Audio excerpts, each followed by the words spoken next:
Hey everybody, it's Angela. Thanks for listening. Thanks for watching. Oh, that's the end. I hope you all have been good and groovy since the last time you saw me.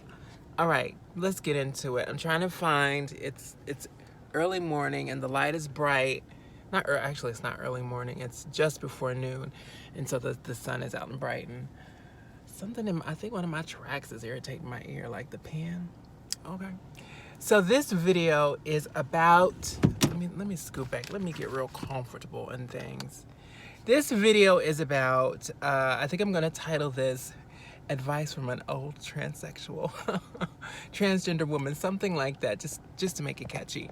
But I was watching a video from a fellow YouTuber who's been watching my videos for years, D. So hey D, I hope you don't mind me calling you out.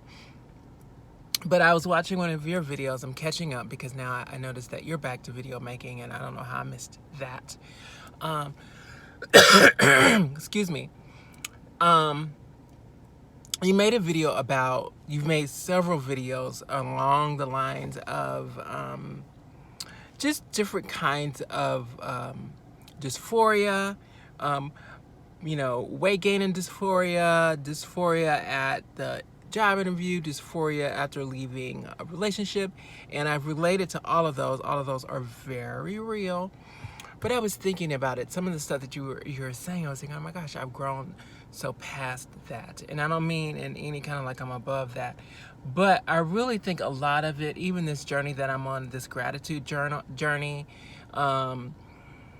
is the older you get, the longer you are blessed to be on this planet, the more confidence you gain, the more confidence you gain, the more self-acceptance you gain and experience, because you start to realize, I don't have time for all of that stuff to get in my way, because depression, dysphoria, anxiety, worrying about what other people think of you, which is none of your business, which is none of your GD business, it starts to get in the way of your happiness, and it's time consuming.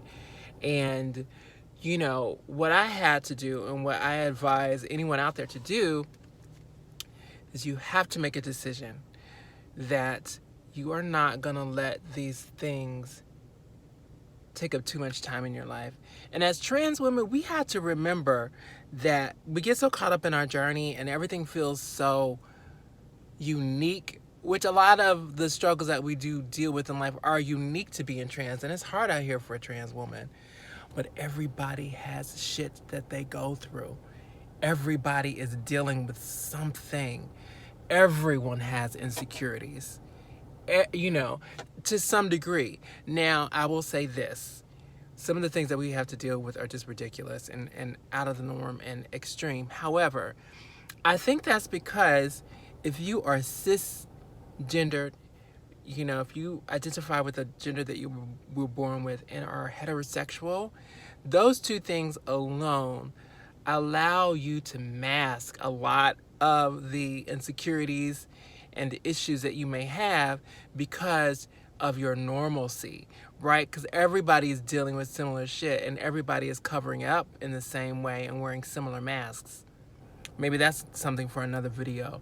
So just because everybody seems really happy and people will say, well, I don't have those kind of issues, or I don't have, oh my gosh, my life is so much better. And so a lot of people are really blessed, but, a lot of people have not investigated and really don't know what's going on with themselves. So, when it comes to the dysphoria, it does creep up on you. Like, I dealt with some depression just last year and I finally came out of it. I do think that it's been easy for me as a trans person to say it's all because of me being trans, when the truth is it's not the case.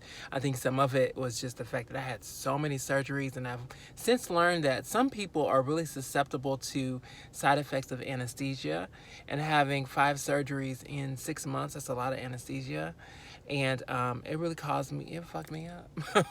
It fucked me up, and I already have a propensity to depression, right? But I really want you all to know out there, all of my young trans people, people who are younger in their transition, because that's a thing too. Like, in a lot of ways, as a woman in the world, I feel quite young. I feel like like maybe a 28-year-old woman, 28 to 32, somewhere in there, because of my life experience as a woman. But as a person on the planet, I'll be 45 in less than 2 months. And it's just, oh my gosh, it'll be in a month.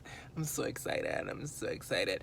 And I think it's from that pool of life experience that I'm giving this advice, just of what I've recognized. And being on the planet for 4.5 decades, I witnessed some things, I've learned some things, and it gets better. It just gets better, and the biggest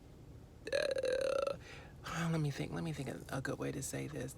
The biggest disservice, I think, as trans people that we can do to ourselves is getting too caught up in being trans. Don't forget that you're a person first. Person first.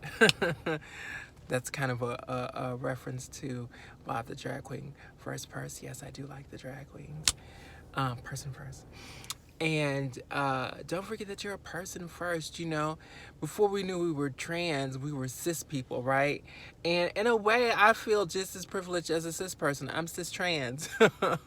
You know what I mean? Like, I'm a woman, and I am what God made me, and I don't, other people's problems are not my own. I recognize, when it comes to, men I date, that they have a journey that they'll have to go on when they come to me, by the time they're ready to, get with someone like me. But I'm not going to feel some kind of way about it. And I'm not going to let some man's insecurities make me feel some kind of way. And dating, getting back there into dating, just have fun, have a sense of humor. The truth is, and this is what I've realized when I was really dating, because I'm not really in the dating scene right now, but like a lot of men don't even know what trans is, and maybe they do and they don't care. And it's like, my experience dating overall has been really positive, and I honestly think that most of the hurdles that I had dating were because of me. Not because of me being trans, because of insecurities that may stem from me being trans. But you got to deal with your insecurities. You've got to come to a point where you realize we all have insecurities, and maybe yours are different. But you have to deal with those, and you don't want to bring those to a relationship. And at some point, you do want your partner to be sensitive to your journey and to understand there are triggers, and your triggers may be different. But you also don't want to live in those insecurities, and you don't want to be identified by them. It is up to you to come to a relationship whole, so that you all have something to share. And that's one of the reasons that I'm not looking for a relationship right now. Amen. If God so chooses to, present me with a man who's amazing, who's ready to, let's get it on. Hey, if that happens, it's good. But in the meantime, I'm working on me.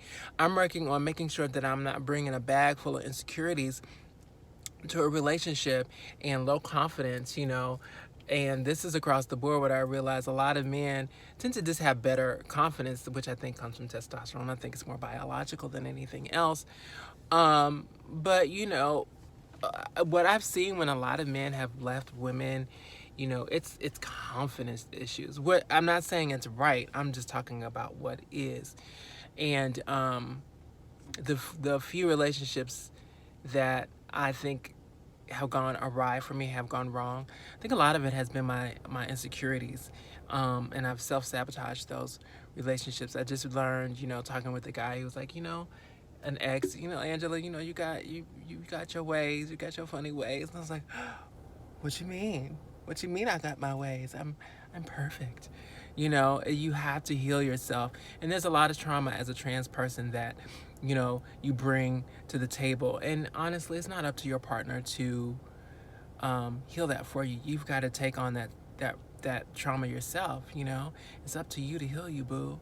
You can do it. You really can. And I'm not talking to you specifically, Dee. I'm just talking in general. And I'm, talking to me too. I've got to be responsible for my trauma.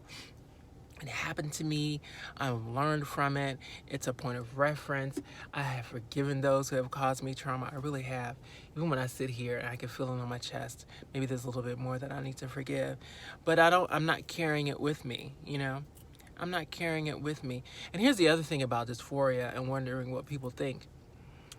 Oftentimes, trans women look a little different. And it's not that we look clockable all the time, because I think I'm clockable boots. Boots. But people tell me they don't know. You don't know what people think about you. People might be looking at you because your dress is cute, or you have great skin, or your makeup is gorgeous, or because you're tall, or, and especially women. Women are always looking at other women. I notice, when I'm looking fly, there's always some girl somewhere with her nose stuck up. You know, just don't get caught up in that. Just don't get caught up in that. It's none of your business. Let trolls be trolls, let haters be haters, and you live in your peace and prosperity, honey. It's nothing like being young and prosperous, honey. You have that good energy surrounding you. You know what I'm saying? Just live in positivity, and I hope this doesn't come off as trite, as if I don't get it, because I get it. I'm trans. I've been living as a trans woman for 13 years now, and an adult, for a long, long, long time. So this advice, this energy is coming from a good place. I'm going to leave it here. As always, guys, thank you for listening. Thank you for being here. I don't know why I can't think of my sayings right now. Maybe because I'm hungry. I haven't eaten. I just had a banana, and that's not enough. So I'm going to leave it here. Love you guys. Mwah.